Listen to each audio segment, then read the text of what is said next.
கலையரசன் தங்கவேல் டைரக்ஷனில் Rio Raj, Malavika Manoj, RJ Vigneshkanth, Sheila, Jensen திவாகர்லாம் நடிச்சு இப்போ தியேட்டர்ஸில் ரன் ஆகிட்டு இருக்க ரொமான்டிக் காமெடி ட்ராமா தான் ஆண் பாவம் பொல்லாதது. Men and women both have equal rights and எவ்ரிதிங்னு ஈக்குவாலிட்டி வேணும்னு இருக்கு ரியோராஜும். இண்டிபெண்ட்டாக ஒரு ஆம்பளையோட கண்ட்ரோல் இல்லாமல் வாழணும்னு பல ஃபேக் ஃபெமினிஸ்ட் தாட்ஸ்லாம் ட்ரீமாக வச்சுட்டு இருக்க மாளவிகா மனோஜும் வீட்டில் மேரேஜ் அரேஞ்ச் பண்ணியிருந்தாலும் இவங்களுக்குள்ளேயே இனிஷியலாக ஒரு நல்ல இம்ப்ரெஷன் வந்ததால் கல்யாணம் பண்ணிக்கிறாங்க. சக்ஸஸ்ஃபுல்லாக ஒரு லவ்வோட வாழணும்னு நினைக்கிற இந்த கப்பிள் கல்யாணம் ஆகி 1 இயர்லேயே டைவர்ஸ்னு வந்து நிற்கிறாங்க. அதுக்கப்புறம் நல்லா இருந்த இந்த கப்பிள் டைவர்ஸ் ரேஞ்சுக்கு போக காரணங்கள் என்ன, அந்த டைவர்ஸ் கேஸ் ஃபர்தராக எப்படி ப்ரொசீட் ஆகுது, அந்த ப்ரொசீடிங்ஸ்க்கு நடுவில் நடக்கிற ஸ்டோரிஸ், ஃபைனலாக இந்த கப்பிள் சேர்ந்தாங்களா பிரிஞ்சாங்களா இல்லை என்ன ஆகுதுங்கிறது தான் ஆண் பாவம் பொல்லாதது. இந்த படத்தோட run time 2 hours and 2 minutes. படம் ஆரம்பிச்சது நல்லாவே ஸ்டார்ட் ஆச்சு.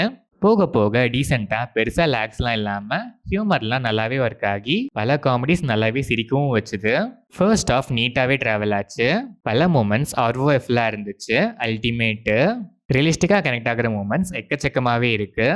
இன்டர்வெல் பிளாக் காமெடிஸ்லேருந்து அப்படியே கொஞ்சம் ஷிஃப்ட் ஆகி சீரியஸ் டோனில் எமோஷ்னலாக இருந்துச்சு. ஃபர்ஸ்ட் ஆஃப் பொறுத்த வரைக்கும் ஸ்க்ரீன் பிளே ரொம்பவே நல்லா இருந்துச்சு. செகண்ட் ஆஃப் ஒரு சில இடங்களில் லேகியாக ஃபீல் ஆச்சு. சில சீன்ஸில் ஸ்ட்ரெச் பண்ணதெல்லாம் கொஞ்சம் அவாய்ட் பண்ணியிருக்கலாம். ஸ்டில் ஃப்ரீக்வெண்ட் இன்டர்வெல்ஸில் நிறைய காமெடிஸ் ஹிலேரியஸாகவே இருந்துச்சு. எமோஷனல் சைடுமே நல்லாவே ஹேண்டில் பண்ணியிருக்காங்க. கிளைமேக்ஸ் கூட டீசெண்டாகவே இருந்துச்சு. Rio Raj once again as usual Rome com ஜோனில் நல்லாவே பெர்ஃபார்ம் பண்ணியிருக்காரு. எமோஷனல் சீன்ஸ்லையும் நல்லாவே ஸ்கோர் பண்ணுறாரு. Malavika Manoj cute performance. Fake feminism பேசுகிற நிறைய இடங்களில் நல்லா ஸ்கோர் பண்ணுறாங்க. ஆர்ஜே விக்னேஷ்காந்த் செம்ம பெர்ஃபார்மன்ஸ். அதுவும் pre climax court room lengthy dialogue டெலிவரிலாம் வேற லெவலு. செம்மையாக ஸ்கோர் பண்ணி நல்லாவே ஷைன் ஆகுறாரு. ஷீலா பெர்ஃபார்மன்ஸ் சில இடங்கள்ல கொஞ்சம் ஆடாக தான் இருந்துச்சு. மற்றபடி ஓகேஷ் தான். ஜென்சன் திவாகர் அண்ட் அதர் ஆர்டிஸ்ட்லாம் அவங்களுக்கு கொடுத்த ரோலை நீட்டாகவே பண்ணியிருக்காங்க. ஜென்சன் திவாகர் அண்ட் ஒரு ஃபாலோவரோட செகண்ட் ஆஃப் காமெடிஸ் எல்லாமே அல்டிமேட் ஃபன்னு. டெக்னிக்கலாக பார்த்தா சினிமாட்டோகிராஃபி, கலர் கிரேடிங்லாம் படத்துக்கு ஆப்டாக நல்லாவே இருந்துச்சு. சாங்ஸ் அண்ட் பேக்ரவுண்ட் ஸ்கோருமே நல்லாவே இருந்துச்சு. ஜோடி பொருத்தம் சாங்லாம் கண்டிப்பாக லூப் மெட்டீரியல். எடிட்டிங் பேட்டர்னுமே இம்ப்ரெசிவாக இருந்துச்சு. ஓவராலாக பார்த்தா நிறைய பேர் கூட கனெக்ட் ஆகிற realistic and interesting story line. First half லேக்ஸ்லாம் பெருசாக எதுவும் இல்லாமல் காமெடிஸ் எமோஷன்ஸ்லாம் பர்ஃபெக்ட் ரேஷியோவில் ப்ரெசென்ட் பண்ணியிருக்காங்க.